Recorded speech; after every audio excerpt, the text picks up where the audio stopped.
Thank you.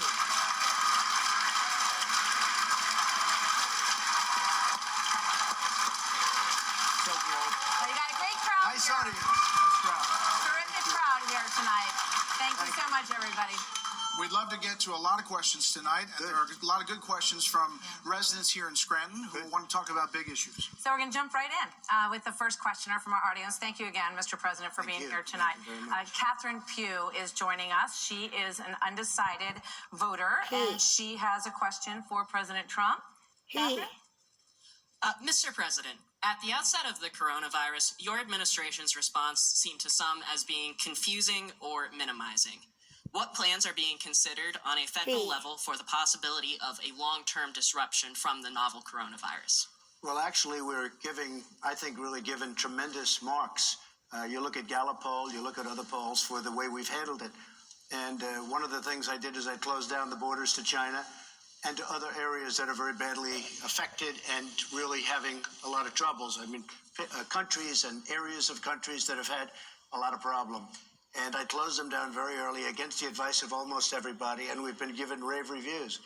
And that's why we have only right now 11. It's a lot of people, but it's still 11 people versus tremendous numbers of thousands of people that have died all over the world. We have 11. We have 149 cases as of this moment. This morning was 129, and I just see right now it's about 149 cases. There are 100,000 cases all over the world. So we're really given tremendous marks for having made the decision. That was a decision I made to close down the border so that people from China, where we take in thousands and thousands of people a day, they stopped coming in very early, weeks ahead of where they normally would have been stopped. Mr. President, you've said you want to take politics out of dealing with this crisis. But in the White House yesterday, you said that about the testing kits and the delay, you blamed President Obama. Well, I don't blame anybody. I want to get everybody to understand they made some decisions which were not good decisions. We inherited decisions that they made, and that's fine. As far as regulations? We undid some of the regulations that were made that made it very difficult. But I'm not blaming anybody. It just seems that the Democrats, some of them, I must say, and you know it better than anybody, Brett, it's become much better. But some of the Democrats have said, no matter what, if we found a cure and everybody's better tomorrow morning at 9 o'clock, they would say he's done a terrible job. It's just automatic. How is the president doing? Oh, terrible, terrible. They don't mean it, and we've done a great job. Again, we've gotten the highest poll numbers of anybody for this kind of a thing. And it's, and the other thing, I'm working with phenomenal people, with CDC and all of the people involved. Mike Pence is doing a fantastic job. I mean, Mike Pence is working 20 hours a day or more on this and really doing a fantastic job. I guess the critics say that why wait until the testing issue became a crisis before dealing with it? If you want to change the regulations, why not change them either when you took office or when you first learned of the virus in January? For example, South Korea really got their act together right away. That's what they say. Well, you know, when you say take office, we just learned about this a very short while ago. But or when you learned about the virus. I know, but you're not going to be thinking about a lot of other things too, like trade and millions of other things. I mean, we are doing some job with the economy, you know, so I'm not thinking about this. But as soon as I heard that China had a problem, I said, what's going on with China? How many people are coming in? Nobody but me asked that question. And you know better than, again, you both know that I closed the borders very early. We've been given A+ for that. But I'm just talking about saved a lot of lives. The testing kits. Well, the testing, we did it as soon as we found out that it was a problem, we did it. It's not the kind of a thing you say, gee, I just got elected, let's do some testing on this. They had some bad decisions. Some bad decisions were made. We corrected those decisions. So obviously you care a lot about the economy, and we are seeing some impacts. It's kind of surprising how many conferences are being shut down and meetings are being canceled and flights, a lot of flights have been canceled. Even the James Bond movie, they're delaying because of coronavirus. I'm wondering what you think is the long term, you know, over the course of the year. Wall Street says that they don't expect U.S. companies to have any growth in 2020, which is pretty surprising. What's the impact on the economy and also potentially on your reelection? Well, I think people are viewing us as having done a very good job. What we have to do is do a very professional job. Nobody is blaming us for the virus. Nobody. I mean, I haven't heard that even from some of the so-called enemies or whatever you want to call them. They're not blaming us. This started in China. How it started is questioned, but thousands and thousands of cases in China. and it infiltrated to almost 100 countries right now. But I'm not talking Nobody's about the handling blaming of it. me. Excuse me, I don't mean to interrupt, but I'm just asking about, in terms of things you can't control, right? The impact on the economy, and that potentially, that could, if people feel like the economy is turning around, that could be an election issue as you go into it. Well, look, we were set to hit 30,000 on the Dow. This is a number that nobody ever even came close to. And already we have the number, and even though it's down 10 or 11%, it's still the highest it's ever been by far. It certainly might have an impact. At the same time, I have to say, people are now staying in the United States, spending their money in the U.S., and I like that. I've been after that for a long time. You know that. I've been saying, let's stay in the U.S., spend your money here, and they're doing that. They're sort of enforced doing that. We met with the airline companies yesterday. They're doing a fantastic job, and they're just not flying to areas that have a big problem. So it's going to all work out. Everybody has to be calm. It's all going to work out.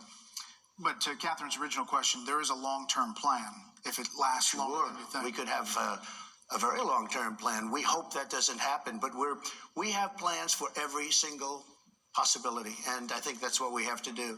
We hope it doesn't last too long. We want to get to audience questions. Robert is a Trump supporter. He does have a question about rhetoric here in the campaign. Robert. Mr. President, thank you so much for returning back to northeastern Pennsylvania. I've been a big supporter of you for the duration, and thank you for everything that you've done for this country and continue to do for this country. Thank you very much. Unfortunately, insult politics have become a staple of this political environment. Yeah. Joe Biden has suggested to take you out back behind the gym and fight you. Maxine Waters has a low IQ. Could there be a way that we can deliver your message without the controversial rhetoric in efforts to reunite this country during these divisive times? Well, I have to tell you, I appreciate the question. I think the country is far more united than people think. And ultimately, what's uniting the country is success. And we're having more success than we've ever had. We got hit with the virus really 3 weeks ago, if you think about it, I guess. That's when we first started really to see, some possible effects. But even despite that, the country, we are having the greatest year we had. Last year was the greatest year we've ever had economically. And I think the way we unite is really through success. But when they hit us, we have to hit back. I feel that. I mean, there's two ways of doing it, turning your cheek. But I wouldn't be sitting up here if I turned my cheek. If I said, okay, let them just keep hitting at me, and I won't do it, they're not interviewing me right now. They're interviewing somebody else. Maybe they won't even be doing that. Because if they don't get ratings, they don't interview anybody. That I've learned. But you know what? You can't turn your cheek. I mean, we get hit.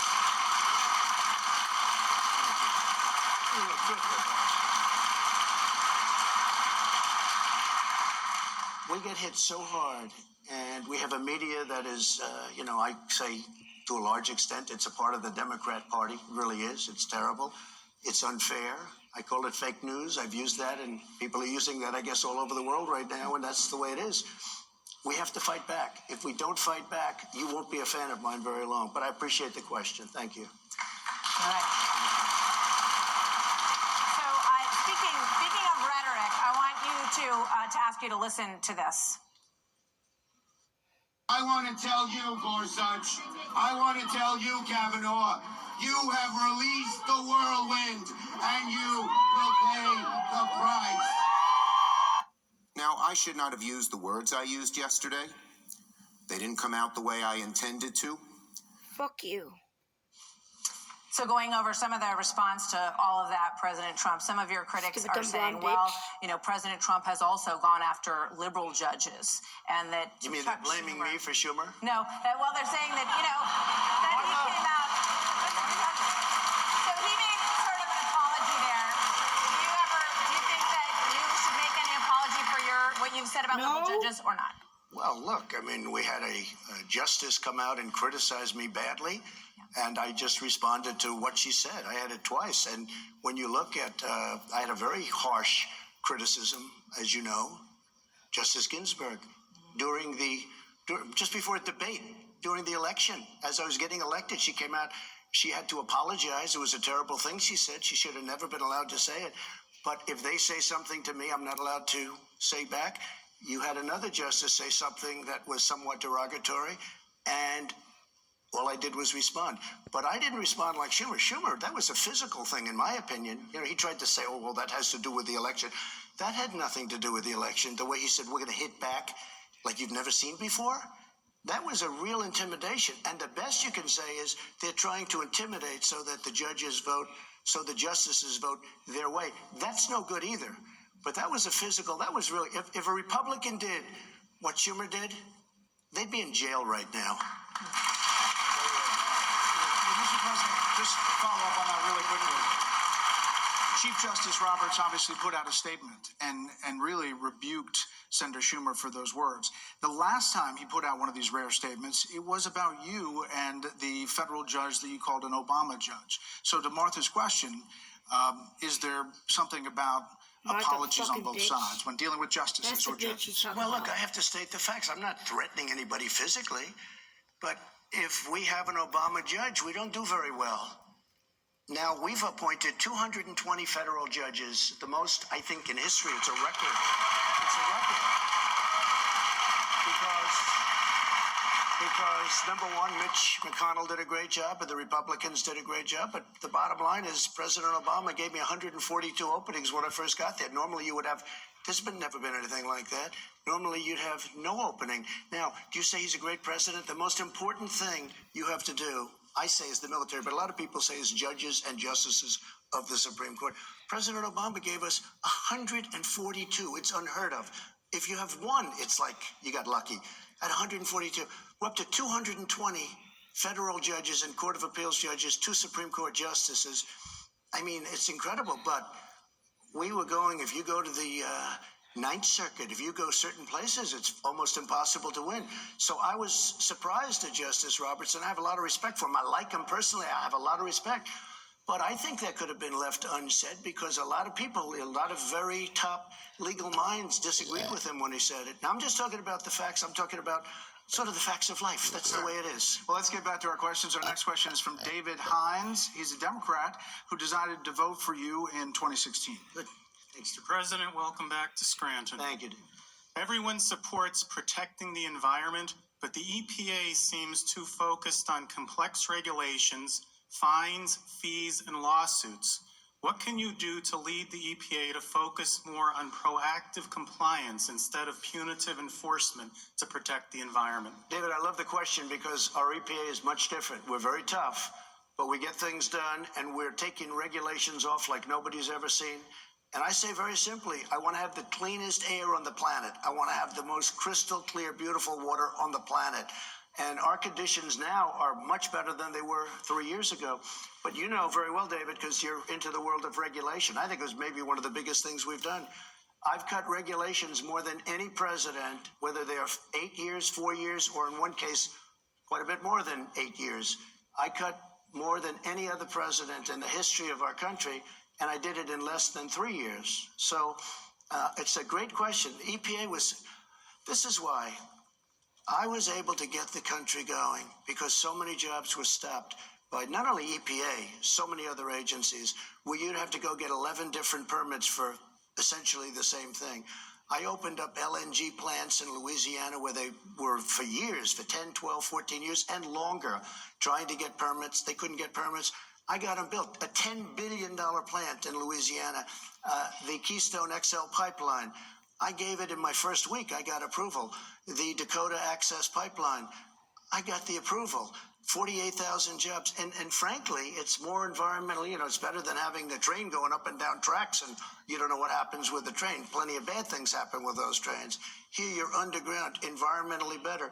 So I think it's a great question. We're really, one of the reasons the economy is so strong is because of what we did with regulations. If the other side, we'll call it the other side, affectionately got in, they would have made regulations much, much tougher. We're gonna. I want to ask I want to They're ask talking about the David rain tax here in actually Pennsylvania. a follow-up question, because you are really the typical voter. I think you are lifelong Democrat who crossed over and voted for President Trump in 2016 in areas like we are in right now in Luzerne and Lackawanna County. So, obviously now Joe Biden or Bernie Sanders, whoever it is going to try to get your vote back. So I'm curious, is there anything or any issue that they could answer for you that would change your mind, do you think? I'm focused on the economy and on regulation and deregulation, and I like what's happened in the country in the last 4 years, and I'm Thank you. thankful Thank for you, your David. efforts, sir, and Thank you. I hope we can continue on that.